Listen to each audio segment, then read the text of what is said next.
ఈవిడే Shravani. Plastic surgery చేసుకున్న తర్వాత శ్రావణి ఇలాగే ఉందా? ఈవిడే అంటే మళ్ళీ ఇలాగే ఉంటుందా అని అడుగుతావేంటి?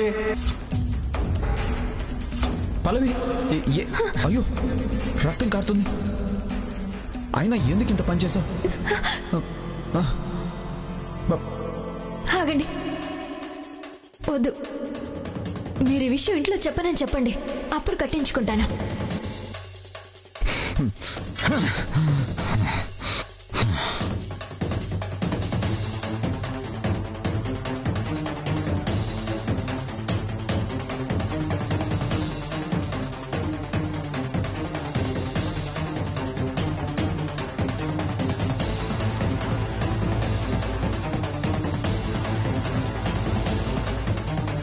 నాని, ఏమైంది నాన్న?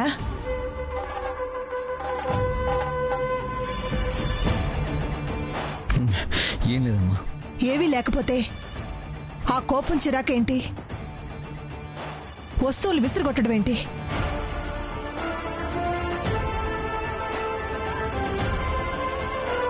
ఏం చేస్తాం? మనుషుల మీద చూపించడం కుదరక వస్తువుల మీద చూపించాల్సి వస్తుంది.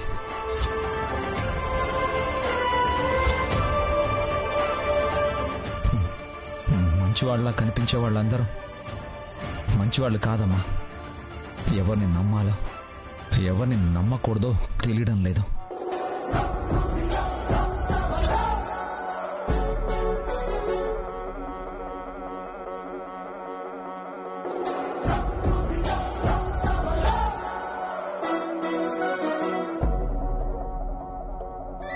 ఏమైందిరా ఈరోజు నీకు? అసలు ఎవరి మీద నీ కోపం?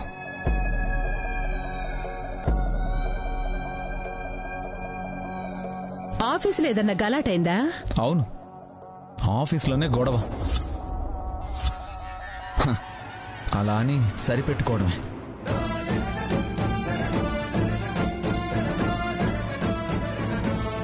అమ్మా, పల్లవి గురించి ఏం ఆలోచిస్తున్నారు?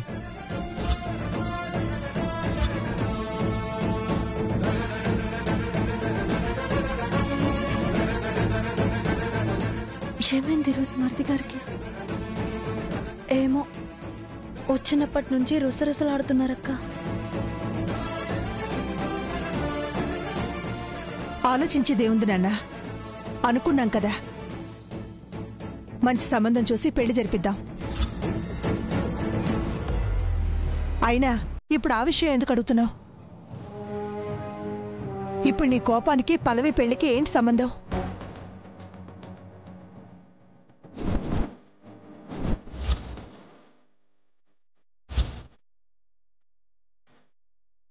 ఇంట్లో పరిస్థితులు సరిగ్గా లేకపోతే అవే అన్ని రకాల కోపాలకి కారణం అవుతాయి. అన్నయ్యతో పెళ్ళినప్పుడు పల్లవి ఎన్ని కలలు కానుంటుంది. ఈ జీవితం మీద ఎన్నో ఆశలు పెంచుకొని ఉంటుంది.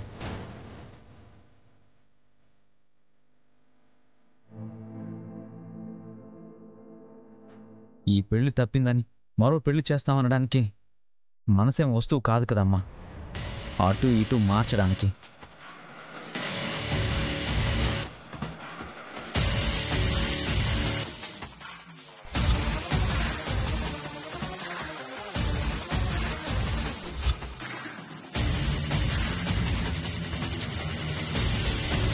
అయితే ఇప్పుడు ఏం చేయమంటావురా?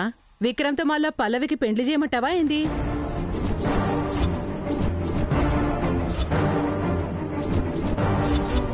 సామ్రాజ్యం, ఏంటా మాటలు? లేకపోతే ఏందక్కా? గట్ల మాట్లాడుతున్నాడంటే గదే కదా అర్థం.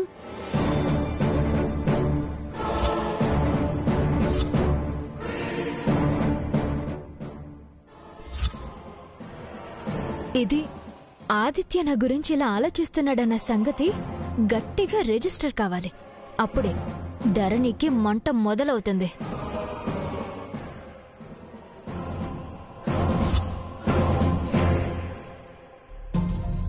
సామ్రాజ్యం, పల్లవి మీద జాలితో వాడేతో మాట్లాడుతుంటే దానికి నువ్వు పెడర్థాలు తీకు.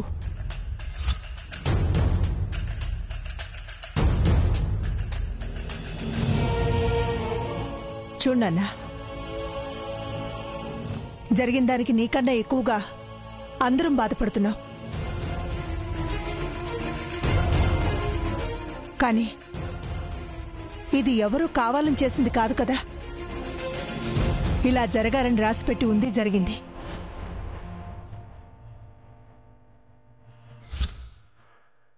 అయినా దాసరాలు ఏం చెప్పిందో విన్నావు కదా. ఆ ముహూర్తంలో ఆ 3 ముళ్ళు ఎవరి మెళ్ళో పడితే అదే శాశ్వతమైన బంధం. ఇక దాని గురించి మాట్లాడేదేమీ లేదు.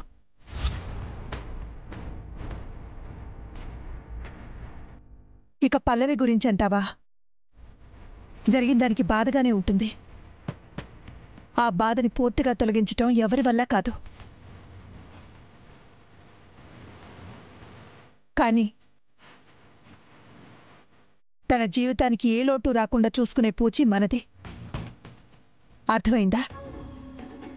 వెళ్ళు.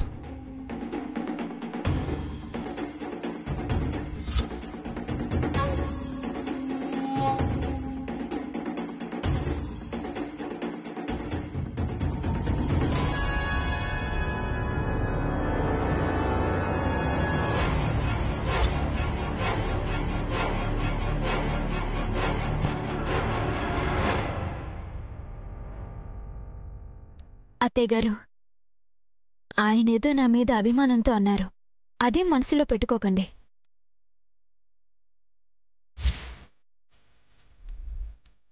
మనసులో చాలా అనుకుంటాం, చాలా ఆశపడతాం.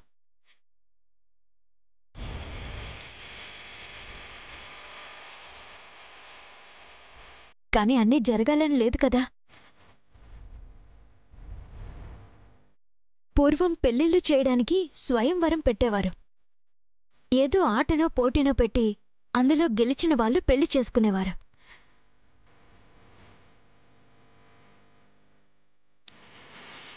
కానీ ఇక్కడ నేను నా ఆట ఆడకుండానే ఓడిపోయాను. అదే నా బాధ.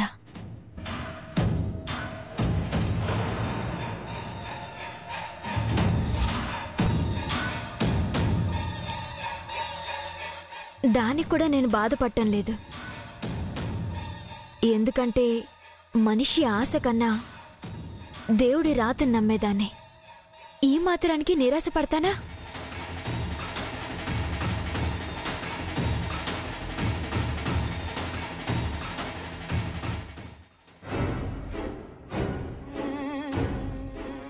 దేవుడా రాత నీ నుదుటం రాశారు. ఆయన నీవాడు. సంతోషంగా ఉండు.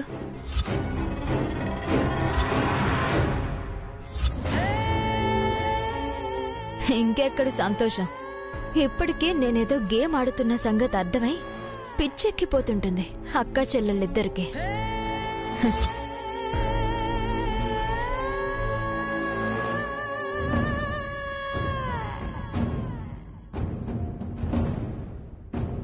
గీ పిల్లేందో, గీ పిల్ల మంచితనమేందో అర్థమైతలేదక్క.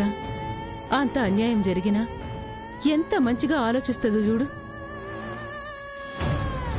నాని గీ పిల్ల గురించి ఆలోచించడంలో తప్పేం లేదక్కా. ఏదో మంచి దారి చూపించాలి.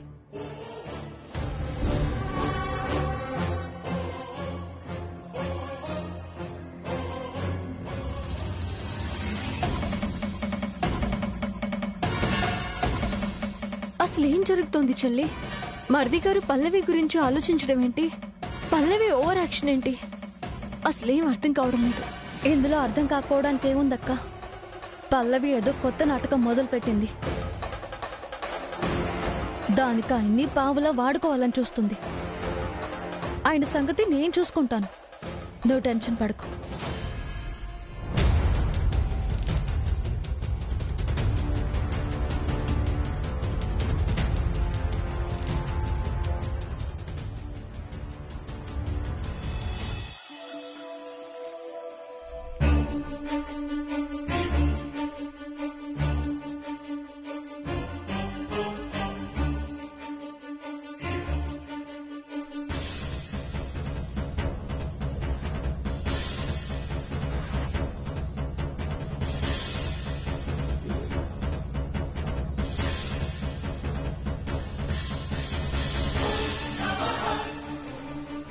ఈ రోజు సారేంటో చాలా తేడాగా కనిపిస్తున్నారు.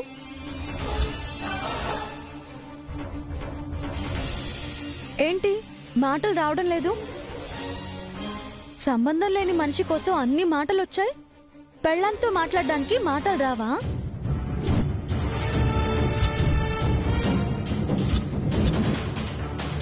మనుషుల్లో మార్పు వస్తుందని ఎవరో అంటే ఎవ్వరు మారినా నా భర్త మారడు అని గొప్పగా చెప్పుకునేదాన్ని. కానీ అందరూ ఒకటేనని ఇప్పుడు అర్థమైంది. ఏం జరిగిందో, ఎవరి మనసులో ఎవరేం పుట్టించారో. ఏదన్నా అడగాలనుకుంటే సూటిగా అడుగు. నేను అదే అంటున్నాను. ఏదైనా చెప్పాలనుకుంటే సూటిగా సుత్తి లేకుండా చెప్పండి. అసలు ఏం జరుగుతోంది? ఆ పల్లవితో మీకు మాటలేంటి? మీరు దాని చేతికి కట్టుకట్టడం ఏంటి? మనసుకు చేసిన గాయం ఎలాగో మాన్పించలేం కదా, కనీసం చేతికి తగిలిన గాయమైనా మాన్పిద్దామని. మనసుకి తగిలిన గాయమా? పెద్ద పెద్ద మాటలు మాట్లాడుతున్నారు. దాంతో మనసు, మళ్ళీ దానికొక గాయం. 4 సెంటిమెంటు డైలాగులు కొట్టి కన్నీళ్లు కార్చి మీ మనసులో ఏదో పెట్టినట్టుంది. అందుకే ఇంటికొచ్చినప్పటి నుంచి రుసరుసలాడుతున్నారు. ఏ ఆధారాలు లేకుండా చెప్పుడు మాటలు వినేంత పిచ్చోడిని కాదు. అసలేం జరిగింది? ఏ ఆధారం గురించి మీరు మాట్లాడుతున్నారు? అన్నిటికీ సూత్రధారవి. ఏం జరిగిందో నీకు తెలీదా?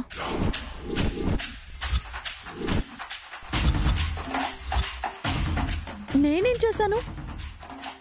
దేని గురించి మాట్లాడుతున్నారు? మీరు పల్లవి చెప్పిందేదో నమ్మి మాట్లాడుతున్నారు. దాని సంగతి మీకు తెలీదు. అది చెప్పేవన్నీ అబద్ధాలు. మనతో నాటకాలాడుతుంది. దాని బతుకే పెద్ద మోసం. నోర్మోయ్.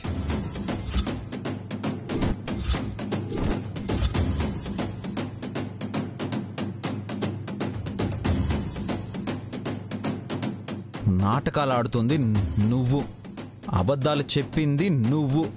నీ బతుకే పెద్ద మోసం.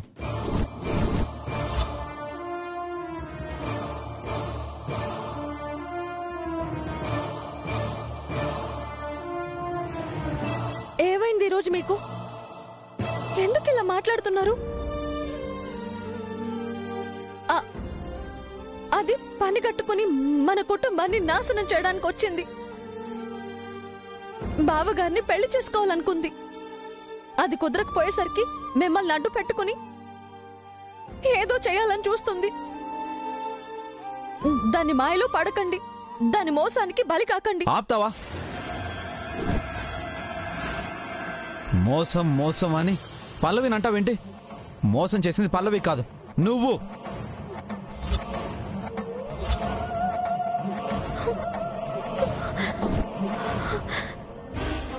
ఏంటి ఇందాకటి నుంచి మోసం మోసం అంటున్నారు?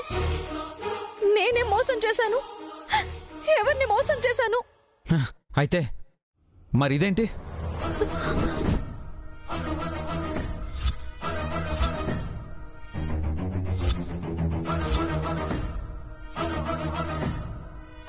మాట్లాడవే. ఇప్పుడు చెప్పు, ఇది మోసం కాదా? చెప్పు. ఈ స్వాతి మీ అక్క శ్రావణి కాదా? చెప్పు, ఈ స్వాతి మీ అక్క శ్రావణి కాదా? ఇది కూడా మీరంటే గిట్టని వాళ్ళు ఎవరో చేసుంటారని చెప్పు. మీ అక్కకు ప్లాస్టిక్ సర్జరీ చేయించి స్వాతిలా మార్చిన డాక్టర్ని తీసుకొచ్చి సాక్ష్యం చెప్పించనా?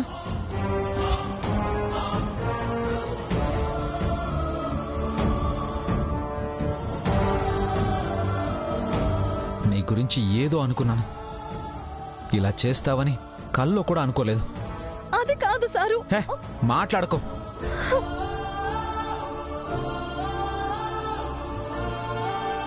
ఎంత నమ్మా నిన్ను ఎవరు ఎన్ని మాటలన్నా, ఎంత అవమానించినా నేను నిన్ను వెనకేసుకొచ్చాను.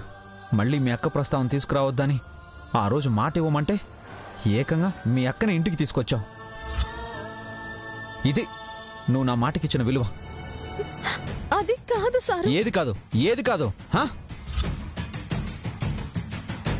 ఇంత మోసం చేసి ఇంకా అది కాదు ఇది కాదు అంటావేంటి? మీ అక్క కాబట్టి ఆవిడ చేసిన పనులు నీకు తప్పుగా అనిపించలేదేమో, కానీ ఈ ఇంట్లో ఎవ్వరూ మర్చిపోలేరు. ఇంకా మా అమ్మ కుర్చీలో నుంచి లేచి నడవడం లేదు. దానికి కారణం మీ అక్క కాదా? ఇప్పటికీ మా అన్నయ్య జీవితంలో ప్రశాంతత లేదు. దానికి కారణం మీ అక్క కాదా? ఇప్పుడు కూడా ఈ ఇంటి గురించి మాట్లాడాల్సి వస్తే మీ అక్క చేసిన పనుల గురించే మాట్లాడతారు. అంతలా మోసం చేసింది మీ అక్క. ఇవన్నీ ఎందుకు? ఒక్కసారి ఈ స్వాతినే మీ అక్క శ్రావణి అని ఇంట్లో అందరికీ చెప్పి చూడు. వాళ్ళ రియాక్షన్ బట్టి తెలుస్తుంది ఈ ఇంట్లో మీ అక్కకున్న విలువేంటో అని. అలాంటి విలువ లేని మనిషిని మళ్ళీ ఈ ఇంట్లోకి తెచ్చిపెట్టి నీ విలువ నువ్వే తీసేసుకున్నావు టైలర్.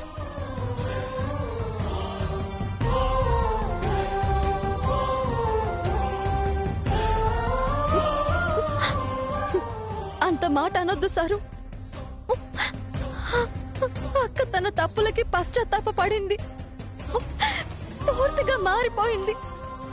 రూపం మార్చుకున్నంత మాత్రాన మనిషి మారిపోయినట్టు కాదు. లేదు సారు, మా అక్క గురించి నాకు తెలీదా? ఒకప్పుడు నేనే కదా అక్క చేసిన తప్పుల్ని బయట పెట్టాను. నేనే కదా అక్కని పట్టించాలని చూశాను. అలాంటిది అక్క మారకపోతే ఇంట్లో తెచ్చి పెడతానా? నువ్వు నమ్ముతున్నావేమో. ఈ ఇంట్లో ఎవ్వరికి నమ్మకం లేదు.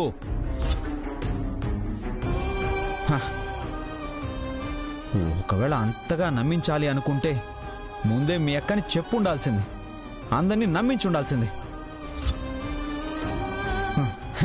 కానీ నువ్వు అలా చేయలేదు. ఎలాగోలా మళ్ళీ మీ అక్కని ఇంటికి తేవాలి, అన్నయ్యతో పెళ్లి చేసేయాలి. అందుకని పాపం అమాయకురాలైన పల్లవి మీద నిందలు వేశాం. అంత మంచి అమ్మాయిని మోసం చేసి మీ అక్కతో పెళ్లి చేశావు. ఇంతకన్నా అన్యాయం, దారుణం ఇంకేమైనా ఉంటాయా? సారు, దయచేసి అలా మాట్లాడకండి. ఎవరిని మంచి వాళ్ళు అంటున్నారు? ఆ పల్లవి గురించి మీకు తెలీదు. మా అక్కతో పెళ్లి చేశాను కాబట్టి ఇల్లు ఇంకా ఇలా ఉంది. లేదంటే ఈ పాటికే సర్వనాశనం అయిపోయేది. నార్మల్.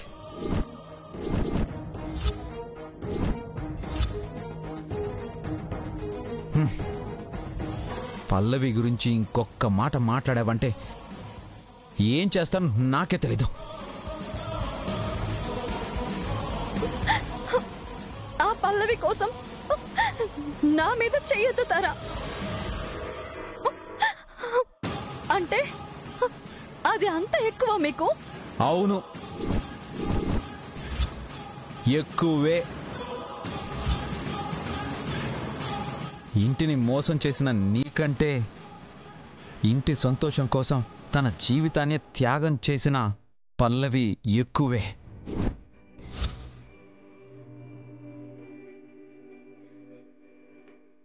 మీరు చేసిన మోసం తెలిసే అమ్మతో చెప్తానంటే ఈ విషయం బయటపడితే ఇంట్లో గొడవలవుతాయి వద్దని నా చేతులు పట్టుకుంది. తన మాట వినకపోయేసరికి తన చెయ్యి కోసుకుంది. అది అది పల్లవి అంటే.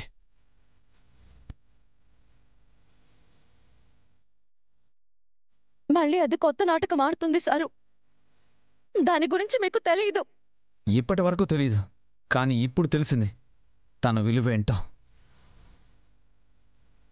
పల్లవికి కుటుంబం అంటే విలువ, గౌరవం. తను మోసం చేసే రకం కాదు. నువ్వు మీ అక్కే మోసానికి కేర్ ఆఫ్ అడ్రస్లు. ఈ విషయం బయట పెట్టనని పల్లవికి మాటిచ్చాను గాని నా వల్ల కాదు. మీరింట్లో అందరినీ మోసం చేస్తూ నవ్వుతూ తిరుగుతూ ఉంటే, ఇంట్లో వాళ్ళు మోసపోయి మీ ముందు బకరాలవుతుంటే నేను చూసి తట్టుకోలేను. ఇప్పుడే వెళ్ళి అన్నయ్యకి చెప్పేస్తాను. సరే వద్దు, సరే వద్దు, వద్దు. మందు తక్కువ సారు వద్దు, నా మాట వినండి సారు. Sir sir